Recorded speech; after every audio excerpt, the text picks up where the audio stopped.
Hi everybody, welcome to Lovely Family's Kitchen. பசியோட இருக்கவங்களா ருசியா சாப்பிடலாம் வாங்க. எங்க சேனலை சப்ஸ்கிரைப் பண்ணிக்கோங்க. பெல் ஐகான் கிளிக் பண்ண மறந்துடாதீங்க. வாங்க ரெசிபிக்குள்ள போயிடலாம். இடியாப்பம் நார்மலா ஒயிட் ரைஸ்லயே சாப்பிட்டு பழகி இருப்பீங்க.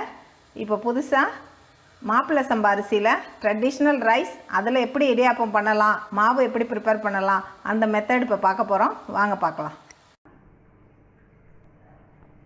இன்றைக்கி நம்ம என்னென்னா இடியாப்பத்துக்கு ஒரு மாவு ப்ரிப்பேர் பண்ண போகிறோம். அதுக்கான ஃபஸ்ட்டு ஸ்டெப்பு கொஞ்சம் இது லென்த்தி ப்ராசஸ் தான். ஆனால் செஞ்சு வச்சிட்டிங்கன்னா மாவு கொஞ்சம் லாங் டைம் 6 months கூட கெட்டு போகாது, அப்படியே இருக்கும். அதுக்கான ப்ராசஸ் இப்போ ஸ்டார்ட் பண்ணுறோம்.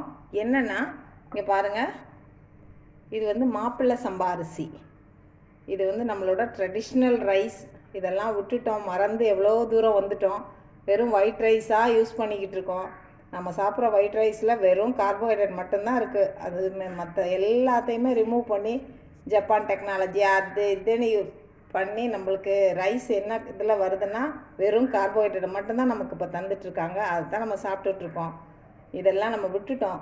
இப்போது இந்த ரைஸை வச்சு ஒரு இடியாப்பம் மாவு ரெடி பண்ணி வச்சுக்கிட்டோன்னா வீக்லி ஒன்ஸ் அந்த இடியாப்பம் பண்ணலாம். ரொம்ப நல்லது. இதோட ஹெல்த் பெனிஃபிட்ஸ் கேட்கவே வேண்டாம். நிறைய ஃபைபர் இருக்குது, நர்வ்ஸ்க்கெல்லாம் ரொம்ப நல்லது. குழந்தைங்க பெரியவங்க எல்லோரும் சாப்பிட்லாம். ஸ்ட்ரென்த், நல்ல மசில் ஸ்ட்ரென்த் கிடைக்கும். சுகர் கம்ப்ளைண்ட் இருக்கிறவங்க கூட இதை நல்லா சாப்பிட்லாம். அதனால் இதை வச்சு நம்ம ஒரு இடியாப்பம் மாவு ரெடி பண்ணுவோம். ஆனால் இடியாப்பம் அட்டகாசமாக இருக்கும், பயந்துடாதீங்க. ட்ரெடிஷ்னல் ரைஸ் எப்படி இருக்குமோலாம் நினைக்காதீங்க. ரொம்ப ஃபைனாக இருக்கும், நல்லாவும் வரும், டேஸ்ட்டும் அட்டகாசமாக இருக்கும். ஒரு முறை இதை ட்ரை பண்ணி பாருங்கள், உங்களுக்கு எப்படி இருக்குன்ட்டு. இப்போ வாங்க எப்படி ரெடி பண்ணலான்னு பார்க்கலாம். நான் இப்போ வந்து இது 1/2 கிலோ எடுத்திருக்கேன். மாப்பிள்ளை சம்பா அரிசி 1/2 கிலோ. இதில் பச்சரிசியும் கிடைக்கிது, புழுங்கல் அரிசியும் கிடைக்கிது. இடியாப்பத்துக்கு பச்சரிசி நல்லாயிருக்கும். மாப்பிள்ளை சம்பா பச்சரிசி 1/2 கிலோ எடுத்திருக்கேன். இது கூட இது ரெட் ரைஸ்ன்னு சொல்லுவாங்க, சிவப்பரிசி. இதுவும் நல்ல ஃபைபர் கண்டென்ட் உள்ளது, இதுவும் ரொம்ப நல்லது. இது வந்து 1/4 கிலோ எடுத்திருக்கேன். அதோட ஹாஃப் குவான்டிட்டி இதை எடுத்திருக்கேன். இதோட ஹாஃப் குவான்டிட்டி நம்ம ரெகுலராக எடுக்கிற பச்சரிசி எடுத்திருக்கேன். பாருங்கள், இது ஒரு 1/2 கிலோ, மாப்பிள்ளை சம்பா 1/2 கிலோ, சிவப்பரிசி 1/4 கிலோ, இது ஒரு 150 கிராம்ஸ் இருக்கும் நார்மல் பச்சரிசி. இது 3 என்ன பண்ண போகிறோன்னா கழுவிட்டு ஒரு 4 hours தண்ணியில் நல்லா ஊற வைக்க போகிறோம். அது நல்லா சோக்காகி இருக்கணும். 4 மணி நேரம் ஊற வைக்க போகிறோம். இப்போ கழுவிட்டு ஊற வச்சுட்டு வந்துடலாம். பாருங்கள், நல்லா 3.5 மணி நேரம் ஊறிடுச்சு. இன்னொரு ½ hour வச்சுருக்கலாம். எனக்கு மிஷினுக்கு போக டைம் ஆயிடுச்சு, அதனால் எடுக்கிறேன். போதும். இப்போது இதை நம்ம அப்படியே ட்ரைன் பண்ண போகிறோம். ட்ரைன் பண்ணி தண்ணியை பூரா வடித்து எடுக்கிறோம்.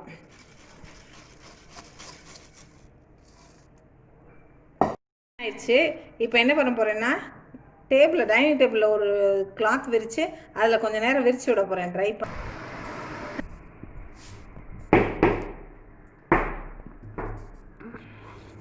ஒரு ½ hour இதில் இந்த ஃபேன் காற்றுல உலர வைக்கிறேன். கொஞ்சம் தண்ணி இல்லாமல் இருக்கணும், அதனால் ஃபேன் காற்றுல விரித்து விட்டுருக்கேன்.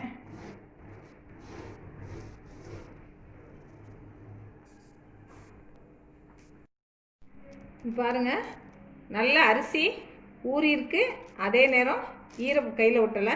இப்போ எடுத்துகிட்டு போய் ஈர அரிசி அரைக்கிற மிஷினில் நான் அரைச்சிட்டு வர போகிறேன். உங்களுக்கு அந்த ஃபெசிலிட்டி இருக்கான்னு எனக்கு தெரியல. இங்கே எங்களுக்கெல்லாம் அது அவைலபிள் தான். அதனால் ஈர அரிசி அரைக்கிற மிஷினில் கொடுத்து நான் இதை அரைச்சிட்டு வர போகிறேன். ஊற வச்சு அரைச்சிட்டு வந்த ஈர அரிசி மாவு இங்கே பாருங்கள், இப்படி ஈரமாக தான் இருக்கும். இப்போ இதை நம்ம என்ன பண்ண போகிறோம்னா ஸ்டீமில் வச்சு எடுக்க போகிறோம். இட்லி பானையில் தண்ணி வச்சுருக்கேன். தட்டு வச்சுட்டு ஒரு நல்ல துணி விரிச்சுக்கோங்க, வெள்ளை துணி விரிச்சுக்கோங்க. நல்ல ஸ்டீம் வரட்டும். இப்போ என்ன பண்ண போகிறோன்னா அந்த மாவை ஒரு பார்ட்டு நல்லா இப்படி வச்சு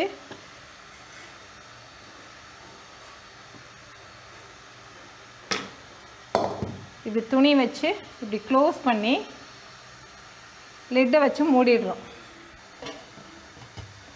நல்ல அடுப்பு எரிஞ்சிட்ருக்கு. நல்ல இந்த ஸ்டீமில் இந்த மாவு வெந்துடும். அந்த அளவுக்கு விட்டுறோம். ஒரு 5 minutes விட்டுறலாம். விட்டுட்டு அப்புறம் எடுத்து பார்ப்போம். பாருங்கள், ஸ்டீம் நல்லா இப்படி வருது. இப்போது நம்ம கொஞ்சம் ஃப்ளேமை குறைச்சி சிம்மில் வச்சிடலாம். வச்சுட்டு பார்க்கலாம். பாருங்கள், மாவு நல்லா வெந்து வந்திருக்கு. இங்கே பாருங்கள், பொல பொலன்னு இருந்துச்சுல்ல, இப்போ நல்லா கெட்டியாக இருக்குது. இப்போ நம்ம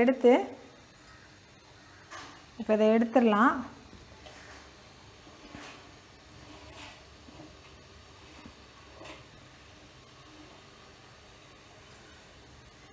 இதில் கொட்டி சலிச்சிடலாம். இப்படி சலிச்சிடலாம். கையோடு சலிச்சிட்டிங்கன்னா நல்லது.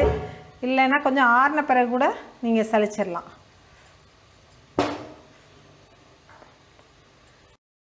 பாருங்கள், நல்லா அப்படி சூடாக சலிச்சிட்டோம்னா ரொம்ப நல்லது.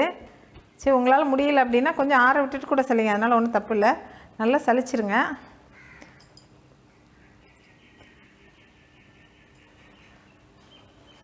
பாருங்கள், நல்லா சலிச்சாச்சு.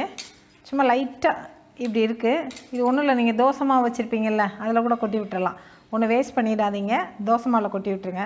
இந்த பாருங்கள், இதை என்ன பண்ணலான்னா நிழலில், வெயிலில் வைக்க வேண்டிய அவசியம் இல்லை. நிழலில் ஒரு 2-3 நாள் வச்சிங்கன்னா என்ன ஆயிரும்னா நல்லா மணல் மாதிரி வந்துடும். அப்புறம் எடுத்து நீங்கள் ஸ்டோர் பண்ணலாம். நிழல்லே வைங்க. டைரக்ட் சன்லைட் தேவையில்லை. ஈவினிங் சன்லைட் படுதா நல்லது தான். அப்படி வச்சுருந்துட்டு நீங்கள் எடுத்து நீங்கள் ஸ்டோர் பண்ணி வச்சுக்கலாம். இப்போ இந்த மெத்தட் உங்களுக்கு கஷ்டமாக இருக்குன்னு தெரிஞ்சுன்னா இன்னொரு மெத்தட் என்னென்னா, மாவை அரைச்சிட்டு வந்தோடனே இரும்பு கடாய் வச்சு கைவிடாமல் நல்லா வறுத்து இதே போல் ஆற போட்டு வச்சுக்கலாம். அது ஒரு மெத்தடு. எது ஈஸியோ அதை பண்ணிக்கோங்க.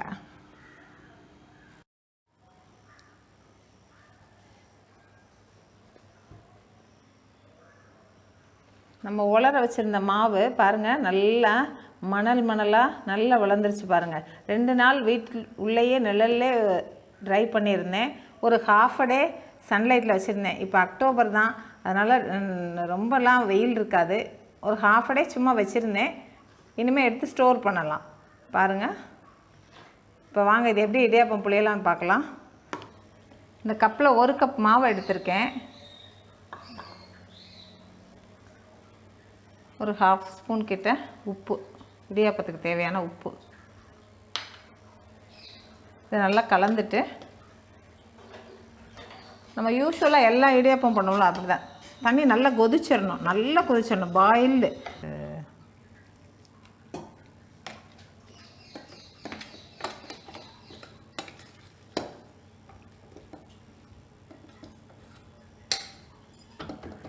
ரெடி ஆயிடுச்சு. ஒரு 5 மினிட்ஸ் இப்படி 10 மினிட்ஸ் இப்படி வச்சுருந்தேன். ரெடி ஆயிடுச்சு. இப்போ புளிய போகிறோம்.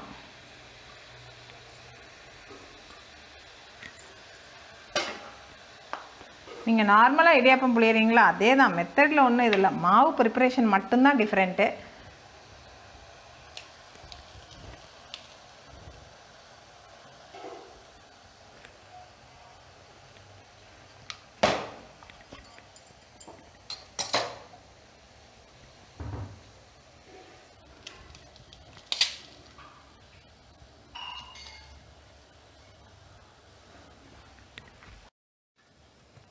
வேகட்டும். வெந்துருச்சு. இப்போ எடுத்துடலாம். பாருங்கள், இடியாப்பம் ரெடி ஆகிடுச்சு. சாஃப்டாக கொடியாக எவ்வளோ சாஃப்டாக இருக்குது பாருங்கள். டேஸ்ட்டும் அபாரமாக இருக்கும். வெஜிடேரியன்ஸாக இருந்தால் தேங்காய் பூ சக்கரை போட்டு சாப்பிட்லாம். இல்லைன்னா இந்த சக்கரை தேங்காய் பாலில் கலந்து வச்சுருக்கேன், நாட்டு சக்கரை, இதை கலந்து சாப்பிட்லாம். தக்காளி குருமா ஆல்ரெடி நான் அப்லோட் பண்ணியிருக்கேன், நீங்கள் செக் பண்ணி பார்த்துக்கோங்க. தக்காளி குருமாவுக்கும் இடியாப்பத்துக்கும் ஃபேண்டாஸ்டிக்காக இருக்கும். நான் வெஜிடேரியன்ஸ்னால் சிக்கன் மட்டன் குழம்பு அது ஒரு வேறு லெவலில் இருக்கும். ட்ரை பண்ணி பார்த்துட்டு எப்படி இருக்குன்னு கமெண்ட்ஸில் சொல்லுங்கள். தேங்க்யூ.